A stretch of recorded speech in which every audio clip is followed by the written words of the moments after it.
प्रधानमंत्री नरेंद्र मोदी वर्तमान वर्चुअल रे चाषी माननकु संबोधन करूछुंती आसंतु नि जाउछु सठा न हो तो उसका बहुत बड़ा नुकसान होता है और ये नुकसान सिर्फ किसान का ही नहीं, ये नुकसान पूरे हिंदुस्तान का होता है।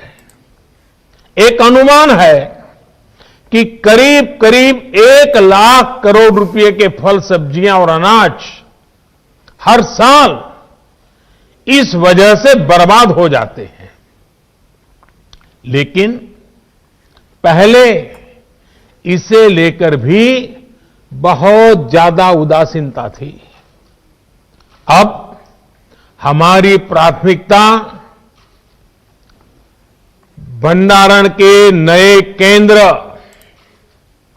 कोल्ड स्टोरेज का देश में विशाल नेटवर्क और उससे जुड़ा इंफ्रास्ट्रक्चर बनाना, ये भी हमारी प्राथमिकता है।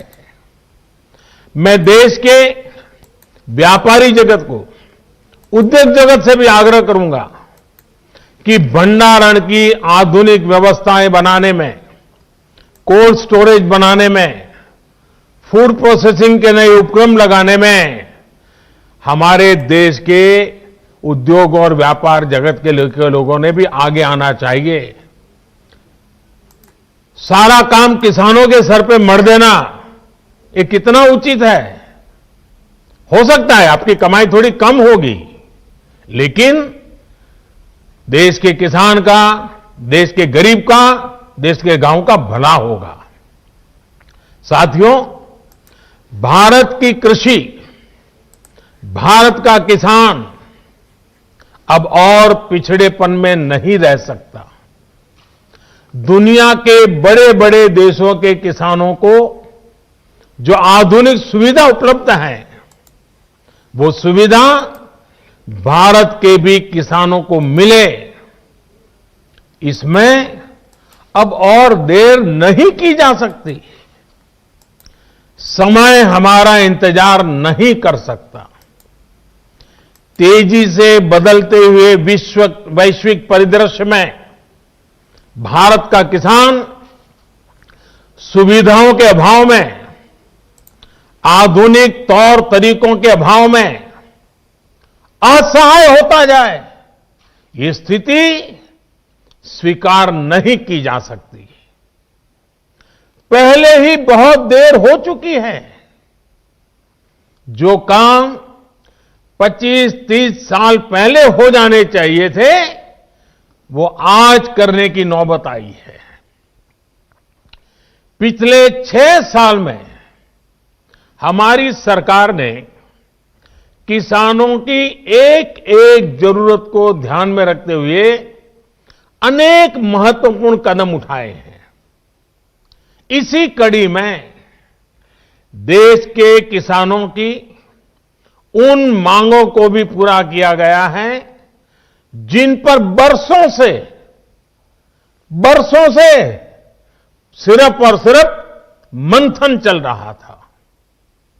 बीते कई दिनों से देश में किसानों के लिए जो नए कानून बने, आजकल उसकी चर्चा बहुत है। एक कृषि सुधार, ये कानून रातों रात नहीं आए हैं। पिछले 20-22 साल से इस देश की हर सरकार ने, राज्यों की सरकार ने इस पर व्यापक चर्चा की है। कम अधिक सभी संगठनों ने इन पर विमर्श किया है।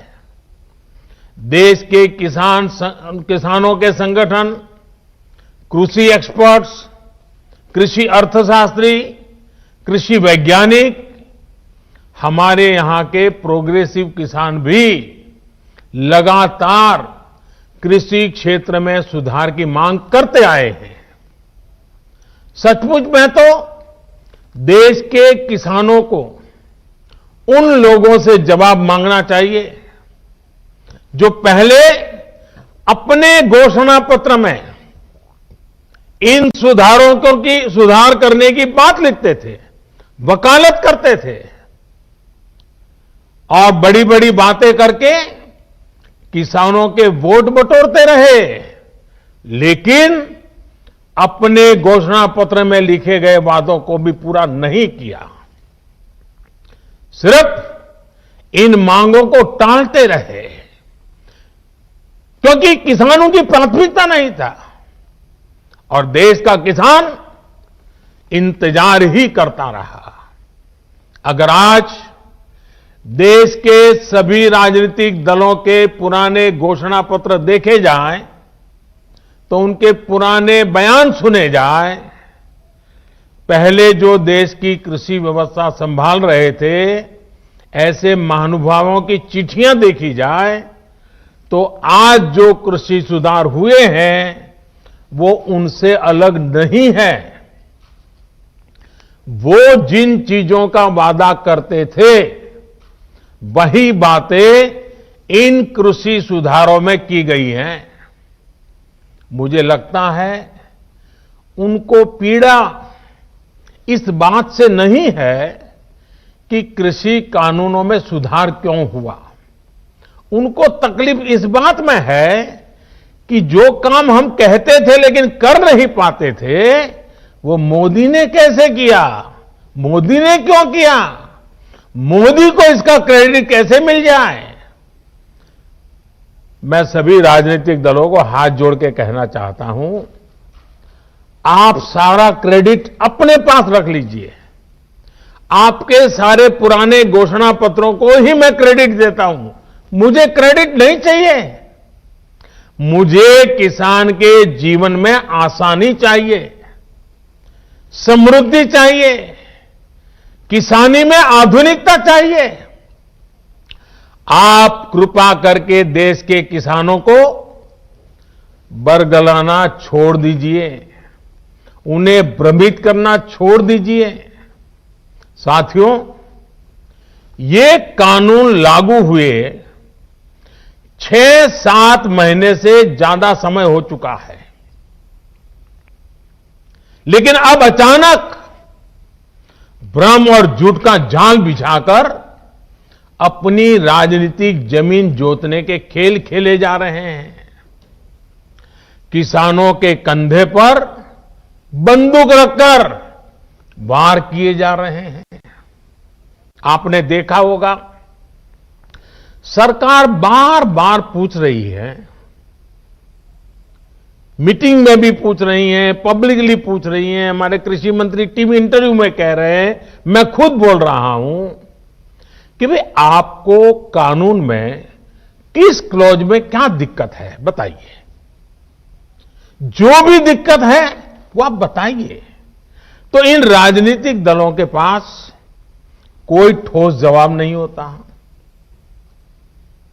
और यही इन दलों की सच्चाई है। साथियों, जिनकी खुद की राजनीतिक जमीन खिस गई है, वो किसानों की जमीन चली जाएगी, किसानों की जमीन चली जाएगी का डर दिखाकर अपनी राजनीतिक जमीन खोज रहे हैं।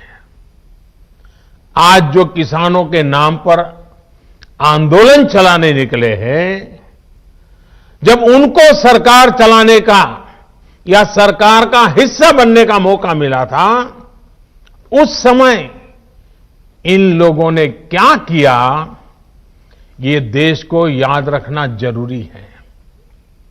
मैं आज देशवासियों के सामने, देश के किसानों के सामने, इन लोगों का कच्चा चिट्ठा भी देश के लोगों के सामने, मेरे किसान भाइयों बहनों के सामने आज मैं खुला करना चाहता हूं, मैं बताना चाहता हूं।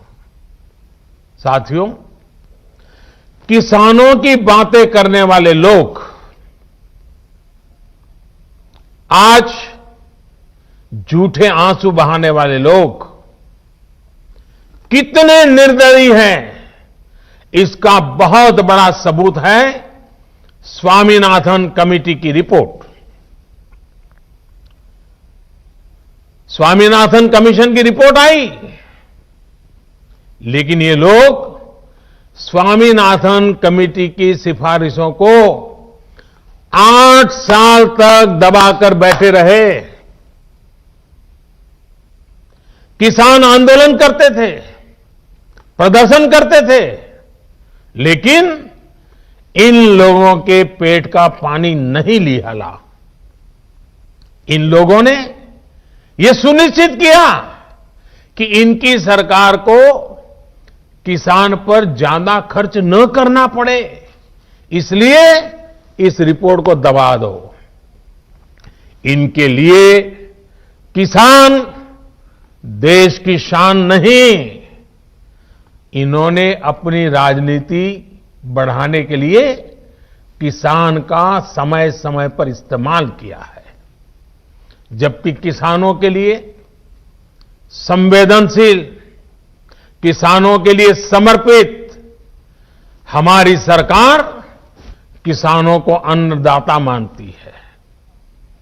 हमने फाइलों के ढेर में फेंक दी गई स्वामीनाथन कमेटी की रिपोर्ट बाहर निकाला और इसकी सिफारिश से लागू की। किसानों को लागत का 1.5 गुना एमएसपी हमने दिया।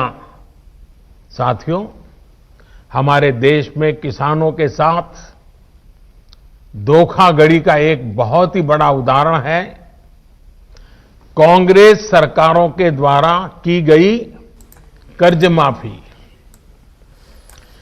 जब 2 साल पहले मध्य प्रदेश में चुनाव होने वाले थे तो कर्ज माफी का वायदा किया गया था। आपण माने सुडुथिले प्रधानमंत्री नरेंद्र मोदी चासी मानकु संबोधन करूछंती जो भली भाबरे दिल्ली रो सीमा रे चासी माने लगातार आंदोलन करिसंती। सीधासळख नरेंद्र मोदी आक्षेप करिसंती जो राजनीतिक दल गुडिक चासी मानकु समर्थन करूछंती एवं विरोध करूछंती एवं सीधासळख कहिसंती चासी मानकर जो नुवा आईन हेची से माने आईन को आक्षेप करूछंती, आईन को पसंद करूनांती ता नुहे, किंतु जे आईन गढीची जे नुवा कृषि बिल आणुची ताको अपना पसंद करूछंती। ए संपर्क रे प्रतिक्रिया रखिसंती एवं संबोधन करिसंती प्रधानमंत्री नरेंद्र मोदी। अन्य खबर को आसीबा कि ता पूर्व नै जिबा गोटे छोटी